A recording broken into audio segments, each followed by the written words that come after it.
This is one of the most savage pro-revenge stories I have ever read in my life.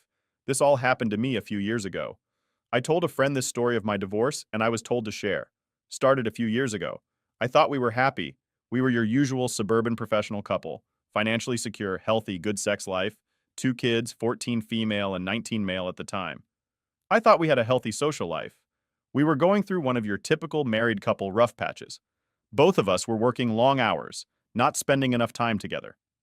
We were going through some developmental problems with my son, and tensions in the house were running a little high. I noticed she was spending a lot more time on our phone texting with her girlfriends. I didn't think much of it. I started making a much more concerted effort to get out of work when I could help run the house and be more emotionally available. But over the course of a few weeks, the gulf just kept getting wider.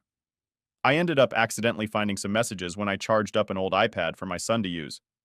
Her Facebook Messenger was still logged in, and there were a lot of highly questionable messages with a guy from her hometown who I will call Jim, Bob Cooter, or JBC for short. The messages weren't completely inappropriate, but I could tell there were quite a few missing based on the time and context of the messages. I made a mental note to keep an eye on this and went about trying to fix things up the next day, after I took the day off to knock out some projects that I thought would make her happy and left her some sweet notes, reminding her how much I appreciated her. She was once again in the corner of the living room, texting her girlfriends.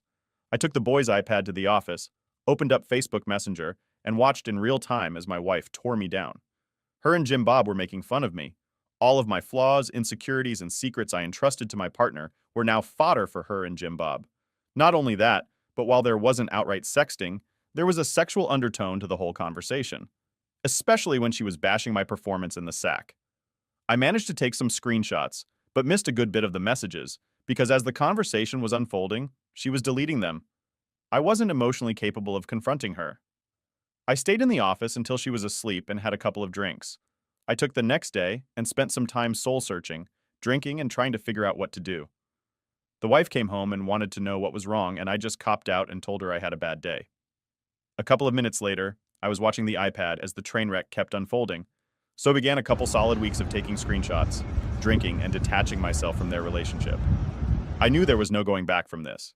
The messages were now over partly sexual, and my wife completely into it, and Jim Bob was sprinkling in, "I love yous." I consulted a lawyer and got my options and started moving forward. Here's where everything got absolutely surreal. Watching the messages, I found out Jim Bob was coming to town to spend a weekend of quality time with my wife in a pretty nice hotel. I was missing a good bit of the info. They must have had a phone conversation about it at some point, but I was able to infer enough to get the when and where. Sure, as anything, the next day the wife is buttering me up and wanting to take a spa weekend with the girls to relax, and when she gets back we can really focus on our marriage. I go with it all the way. It's the greatest idea she's ever had, and I'll do anything to get us back on track. I get with a lawyer and have him draft a strong separation agreement stating that she would move out. She would get weekend visitation, no child support in the interim until the is final. Then I sit through the most agonizing 2 weeks of my life after all this. Most of my feelings for her are completely gone, and I'm just seething with anger like I've never felt before. D-Day arrives. I take the day off work. I withdraw half of any money in any accounts we are joint on. Leave her half alone. I had already redirected my paycheck to a new bank. I close our money market account and I get a cashier's check for her half and deposit my half in my new account. I stop at Office Max and print out about 75 pages of Facebook Messenger screenshots, and I kill time because I don't want to be at home. She texted me that she's taking off and that she loves me. I tell her to have fun. I show up at the hotel at about 8:30 and call the wife's phone from the lobby. It goes straight to voicemail. They're probably already at it. Whatever. I walk up to the front desk and ask if I can use the phone to be connected to Jim Bobby's room. It rings 3 times and he picks up. "Hello, Jim. Bob? Can you send my wife down to the lobby, please? I don't know what you're talking about, bro." Okay, then I guess I'll have to call Mrs. Jim Bob and get her down here. Totally a bluff. I knew he was married and I knew her first name, but that was it. In a horrible shuffling panic. "You got 5 minutes. Click. Not even 2 minutes later, my wife comes walking out of the elevator looking a little flustered. I sit her down in the corner of the lobby. She starts spewing bull saying it's not what it seems, etc., etc. I'm not here to argue. The things that are said in this pile of papers are what's going on. The only way I'm not giving a copy of this to daughter your parents and emailing it to everyone We know is if you move out immediately. Wife was very prideful. Daughter was going through a rebellious teen phase, and her knowing probably would have forever killed their relationship. Wife was also her parents' golden child, and she had always worried about what they thought of her. I didn't have much leverage, and shame was the only card to play.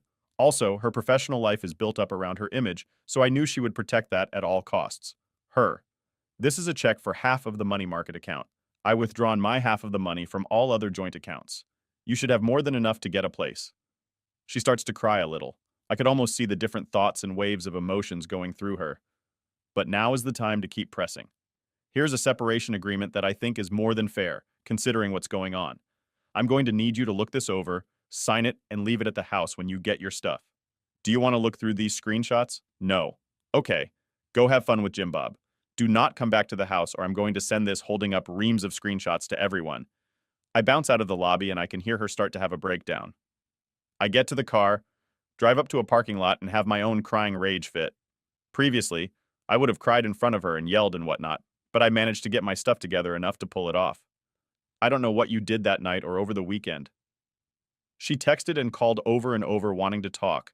I just turned the phone off, and by the time Monday afternoon rolled around, there were movers getting her stuff, and she delivered the agreement. I let her have a talk with the kiddos, basically saying, Mommy and Daddy need some time apart. We still love you, etc., etc. Standard divorce talk. After a week, she wants to have a real talk, for the first time. I have lodger because I've already got my stuff together and I've got an idea of what I want. But I should hear her out. She's so sorry. She wants another chance. She wants her family back. She'll do anything. She's on her knees crying into my lap. I have no intention of ever taking her back. I tell her she needs to set up marriage counseling on her own at a time that works for me. I tell her that I can't live with her, but she should be around the children to try and maintain a relationship with them. So starts our new normal of her coming over to the house, cooking and having dinner with the kids 3 nights a week. She always gave me a plate. I made myself scarce. Her cleaning the house and doing the kids' laundry, then heading back to her place. We went to counseling. It consisted of her working through her issues with a therapist, trying to figure out why she did it, her begging for forgiveness, and me stoically playing the victim. I was never going to give her another chance.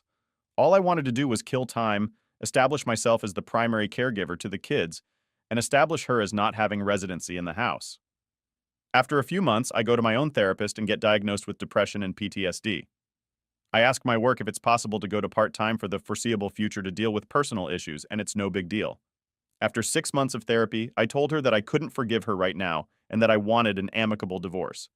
But she is still the love of my life, and maybe someday we could give it another try. She was devastated, but agreed to divorce. If I promised to try again someday. Once the divorce was filed, I needed the kids to want to stay with me. I left a Google search for how to survive your wife's infidelity up in the shared PC at home, and I left some printed out infidelity articles not so hidden in the kitchen. My daughter found them and came to me crying. I told her she wasn't supposed to find those, that Mom made a mistake, that Mom still loves her, and that I would always be there for her. My daughter, who used to hold my wife in such high regard, now wouldn't talk to her without screaming, and it crushed her. Not surprisingly, when the court needed statements from the kids a few months later, little brother followed big sister's lead, and they both wanted to stay with Dad in the house they grew up in. When the divorce was finalized, I got the house. Had to buy out some equity, but that's okay. I got primary custody of the kids. I got awarded generous child support due to the difference in our incomes due to me working part-time. Now, for the last 2 years, I've gotten to live in the house with my kids, work part-time, get the Now Ex to subsidize it for me, and when she takes the kids over the weekend, I get to have my fun with 2 Cinderellas and some friends with benefits I've cultivated in the eyes of my kids. I'm the patron saint of fatherhood for taking the high road and always being there in the eyes of my ex. I'm the one that got away that she will always pine for, and I get the bonus of having her come over for sex whenever I want by dangling that carrot of maybe getting back together. But that is never going to happen. This post is what would happen if the Joker got divorced, if Lex Luthor got divorced. This guy is an actual evil genius mastermind. He didn't just win, he absolutely destroyed his cheap flight's life. Oh, that's painful. It's painful to listen to. Personally, I like to think that the story is true, because I think that if it were fake, the guy probably would have said that he somehow owned or destroyed the guy that his wife was cheating on. Right. I mean, if you're going to make this stuff up, you may as well go the full 9 yards, and also destroy the cheating dude as well. But he, didn't do anything to him, which kind of makes me think that this is a real story. And since I love pro-revenge stories so fucking much, we've got another one for you. Destroy my clothes. Enjoy your time in jail. So this happened when I was 14 or 15. My mother was married to a man who had an adult son from a previous marriage. I think he was mid-20s. He lived the hippie life, literally on the streets by choice. And about once a year or so, he would hitchhike his way to our house with his friends, do copious amounts of laundry and weed, and generally just take over as if it was their house. They even left the gas burners on once because they forgot they'd turned the stove on. Anyhow, like any teenage girl, I was obsessed with my clothes. I had laundry sitting in the dryer, including these awesome corduroy pants that I had only worn once. Step through, and friends are doing laundry, and instead of doing something normal, like moving my stuff aside or putting it in my room, they decide, oh man, it would be so dope to cut these up and make like a sweet cape. So that's what they did. I saw a zebra wearing this cape and recognized the material. Are those my pants? I exclaimed. They were in the laundry, man. You know, like finders keepers. I was furious, and his dad wouldn't do anything about it. My mom was pissed because she had just bought these for me and they were pricey. Mom didn't like this annual visit anyhow, but to keep her marriage, she put up with it. I wanted to get back at Stepper, but he had nothing of value because of his lifestyle.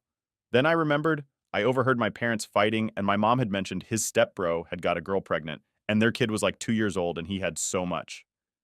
Has given the girl a penny or even seen the child since it was born. So the next day, my parents were at work, stepbrothers hanging out listening to music or something. I decided to call the cops. I wasn't sure what to say, but I told the dispatcher I knew of someone who might have a warrant out for failure to pay child support. Now, before you say, how would a teenager know about that? Well, my birth father is a demon and was at one point nearly arrested for the same offense. The dispatcher asked the name of the person I gleefully gave step name, and they confirmed there was, in fact, a warrant out for him. I gave my address and waited 20 minutes later. Cops roll up, they knock, and I let them in and lead them right to him. He's right here, officers. I couldn't start smiling. They cuff him and take him off to jail. An hour later, my mom calls the house after Step. Bro had used his phone to call his dad, and I tell her exactly what I did. She whispered, "Good job," but then pretended to loudly reprimand me as she was with Stepdad. Stepdad couldn't get the fine and bail money together fast enough, so Stepbro had to sit in jail overnight. Still makes me happy 20 years later to remember seeing him being taken away in a cop car.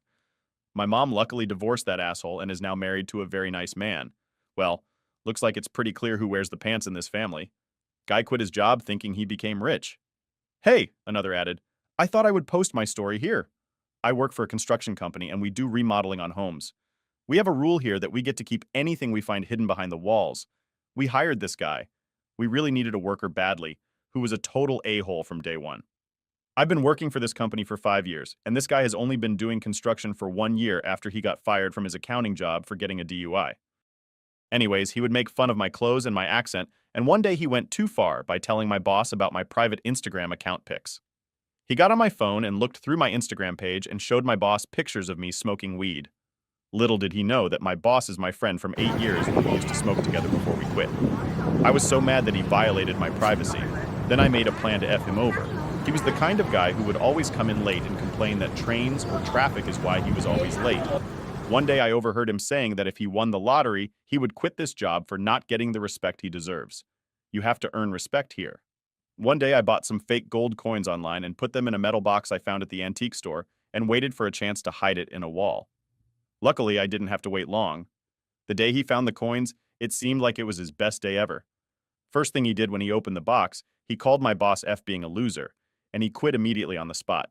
He said, "F this place, I'm rich, LOL." Little did he know was that was the best day of my life. After he quit, my boss told us that he was going to fire him anyways for always showing up late. I wish I could see the look on his face when he finds out the gold coins are fake.